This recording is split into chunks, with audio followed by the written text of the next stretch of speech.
So 3.6, part 2 starts over here in small bits. So side topic that has nothing to do with implicit differentiation. They could have sprung this out a chapter ago. There's a thing that we talked about other days, which were tangent lines. Do you remember what tangent lines were about? You tried to like put a line in it for Yeah, and it would touch it at a single point. So if I wanted to know the slope right here at this single point, we can draw in a thing called a tangent line, finding a slope of that tangent line involving only one point. That's why derivatives were existed. The first day we learned about derivatives, it was to find the slope of the tangent line, to do like an instantaneous velocity, an instantaneous instead of an average rate of change.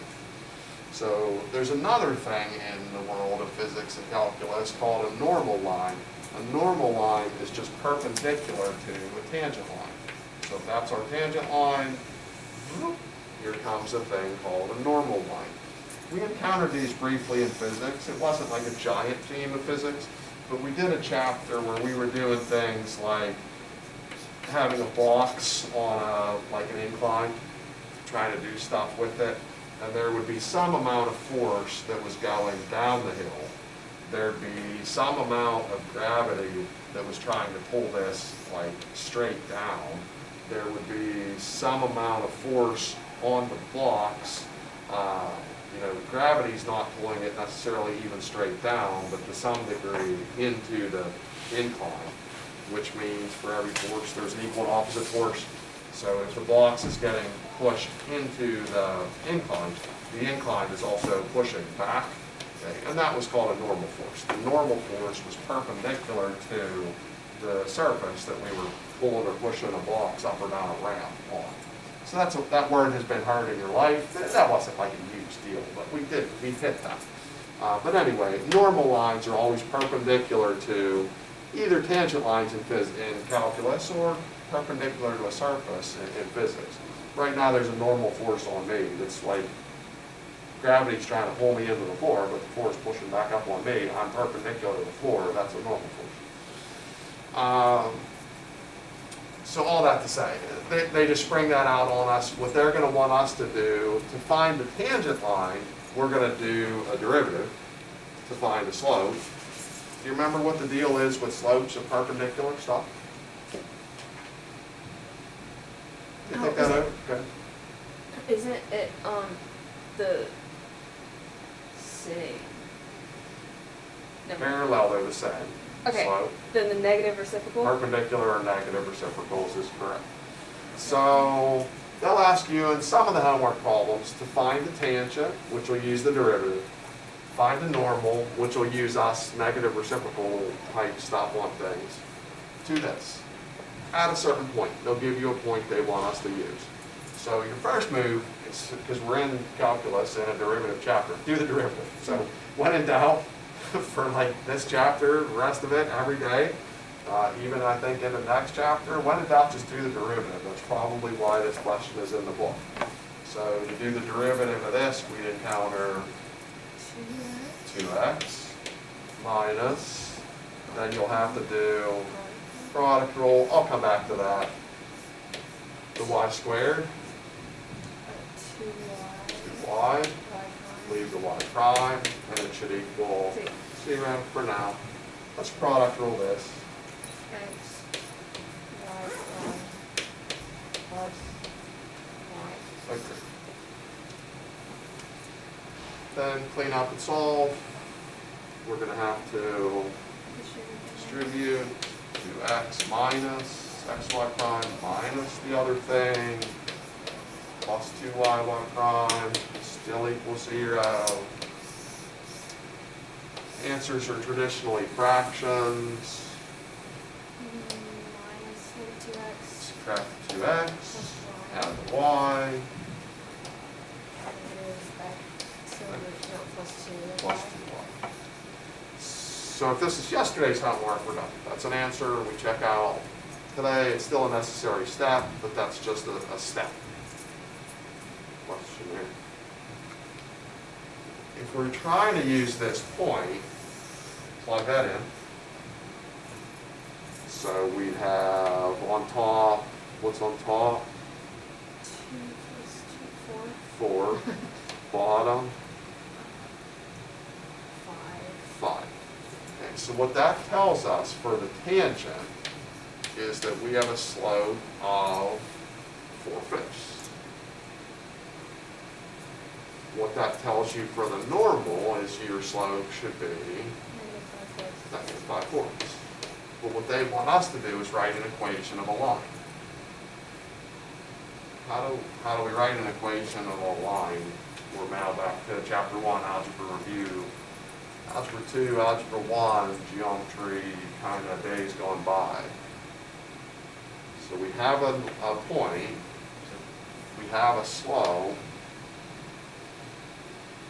There's a thing that was named point slope form to encounter this sort of a moment. Remember how that sets up through this point using that slope with equation 1? Y minus 2 Y minus the 2 is correct. equals the 4/5 times x plus 1. Correct. And this would be almost the same thing, y minus 2 equals just a different slope for the x plus 1. And then I would suppose you'll check the back of the book. If that's what they do, we're good. Probably they're going to distribute and get a y equals, I have to believe. So, but you can manage that. So distribute, pick a y alone, that's probably how the answer should be. Question about that would be good. I think that'll be toward the end of the homework. We'll take a peek in a second, but they just spring that on you. Again, normal lines, this has nothing to do with this lesson, other than the derivatives they'll make you do will be derivatives based on this lesson. But we could have done this. I think when you did the 3.1 quiz, there were questions about finding an equation of a tangent. We could have learned the normal that day. It's nothing special about it to have in present day. Question about that business at all? Okay, the real new business of the day that is to do with this lesson is finding the second derivative by using implicit differentiation. So, to do the derivative to start, we need the first derivative before we can do the second derivative. So this would be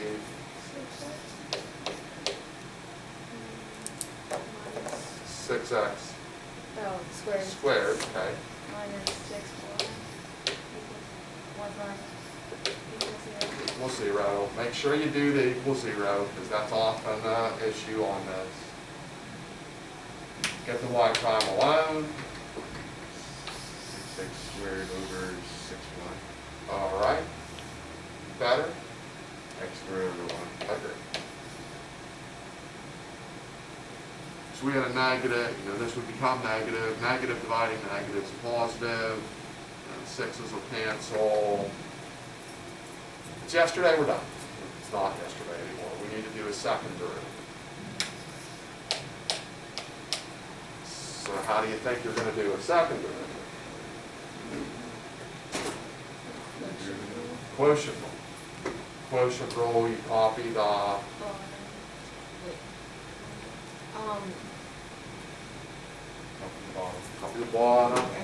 Derivative. Anytime I'm over here, I kill the air filter because it gets harder to hear when it's like, just creates this wind tunnel between them. Copy the bottom, Derivative of the top. derivative of the top, Minus derivative of the bottom times The top. top, derivative of bottom. Square, like over square. And then on the quiz, at least one of you forgot. That's only the top. Maybe both of you. I think both. I think both of you forgot. That's only the top. Like, you did a lot of work. That's only the top. The bottom's got to get squared. As another aside, I remember this was an issue on the quiz as well. If this were like a 4, Mm-hmm. who's here? 16. 16, because the whole bottom gets squared, not just the variable part, but like the entirety of it. So here's the ruling on this. This is a new issue we have. Yesterday, when we got a mix of x's and y's in the answer, we were fine with that, and we're still fine with that today. Okay, the second derivative has a mix of x and y's, and we're totally no problem with that whatsoever. But what you can't have is this. Okay, You can't have a mix of x's and y's and then y derivatives, okay? This has to go. All this other stuff can stay. That's got to go. Anybody have a theory on how that can go? Right. No.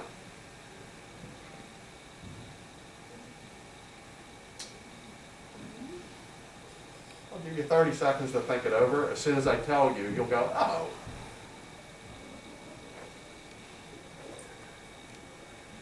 A way we can make it go.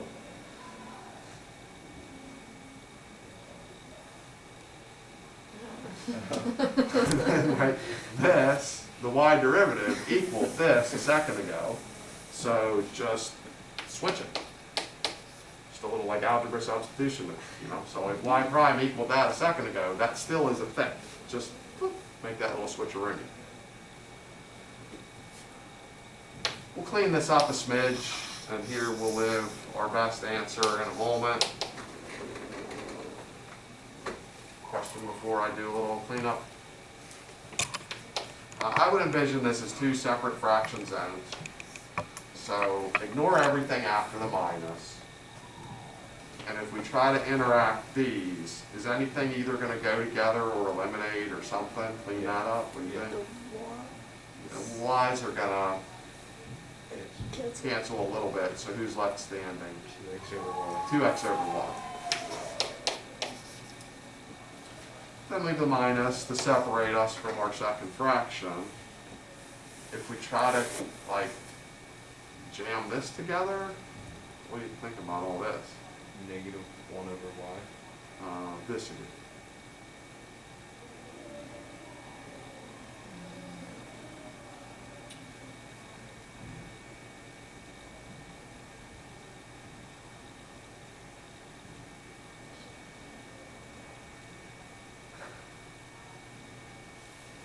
Just ignore this for a second, then what's going to happen with that stuff? X to the 4th over y. Okay, x to the 4th over y would be decent for that area alone.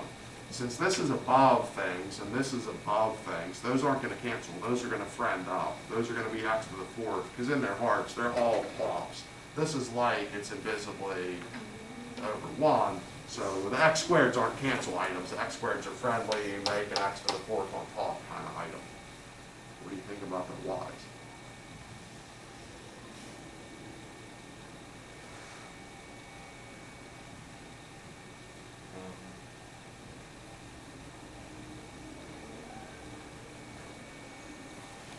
Y. On the bottom. I agree. Simplest way to think of this is that this y is in its heart a bottom. This y is in its heart also a bottom. For their areas, they're both under things. So those really are also friends. The way the x squareds are friends by being overs, the y's are friends by being unders. It is y cubed. If you want a little more mathematical explanation than what's going on in their hearts of variables on our board, we could think about that this means divide. This is like it's over a 1. When we divide a fraction kind of thing, we flip. So when we came out of this with x to the 4th over y, which we agreed on, this, there's flippage going on there. It's a y cubed. If we like x squared y to the negative 1 better than the derivative, like at the where the derivative is, the first one, the first derivative. If we like x squared y negative 1 better, can we do that? You could probably play that out, yeah. I don't usually see people do that, but I don't see why not. Just so you do product rule instead of a bunch of fractions. You could. If you had this, I don't know if your way is still as good or not. I'm not sure then. Depends on how big the fraction gets, how good of an idea that is. If you want another way to make sense of this, third option of thought process, it all leads to the same answer, but it just depends on how you like thinking. You know, these are going to get multiplied to be x to the 4th. No disagreement about that. But if you divide by y, and then you divide by 2 more y's, it sort of stands to reason what you did is divide by 3 y's. Like, you have a number, divide by 5, divide by 5 again, divide by 5 again, divide by 5 again. You know, I don't think you write that as like a stack of 5s, you know, you divide it by 5 4 times. All of those stacks just kind of consolidate like one of those Russian nesting dolls or something. You know, we're dividing by y and then we're dividing by a couple more y's, you divide it by 3 y's. So find some way that the thought process makes sense to you and is memorable, but we want to settle here. That is the answer. Just however it makes sense to you that we got there, think that way. We don't have to do any common denominator stuff, right? No, we're not gonna, I'm not gonna mess with that. Because we had a common denominator, and then when we wanted to try to simplify each group, we kind of had to separate it, because you couldn't do the triple play reduce, because even though this had y's, this didn't have any top y's. And so, if you're gonna do a common denominator, that's more of a time that you probably wanna be triple play reducing it. If you can't, if you're gonna separate it, once it's separated, it's just separated. The reason we separated was to do the cancel combine. Now that we did that, if you tried to make a common denominator, you're like a dog chasing your tail. You're going to get right back where you started. Question about those? These can get bigger. Like if this were x squared minus y and y minus x, well now copying the bottom is still parentheses. And the derivative of the top is parentheses, and it becomes like a foiling extravaganza. Like that. That can happen. They will, I think, start you off with a little bit of the baby ones like this, that's a simpler fraction. Just be on the alert for high degree of quotient rules. Maybe you can sidestep G into some product rules, but I wouldn't say that's always going to work. I won't make you that promise. But most of yesterday's answers, all of yesterday's answers, probably were fraction. So the first derivative is going to be fraction. You're probably going to get a fair amount of quotient rule. Homework is same page 174. We continue to go here from 23 to 28. Could have been part of yesterday's. 23 to 28 is just doing first derivatives. There's nothing really spectacular about those. I just stopped yesterday where I stopped because that seemed like plenty for one night of calculus activity. The 23 to 28 is based on nothing I taught you today and everything we covered yesterday. 35 to 40 is absolutely what we covered today. It's the second column worth of stuff. And I did advertise true that the normal problems are the last problems. 41 to 44, they're doing these normals. That's like where we came in, is the 41 to 44. So tomorrow, homework, we'll talk and improve.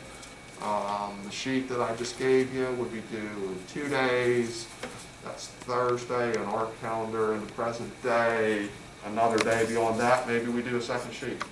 Maybe you take the quiz on Friday. I don't know how you're going to feel about that, but I believe I have 2 of these sheets, so we can do a second review. And I don't think I've ever needed a third review, and I kind of doubt that you're going to be the group that breaks the ice and needs to make me create like a third sheet.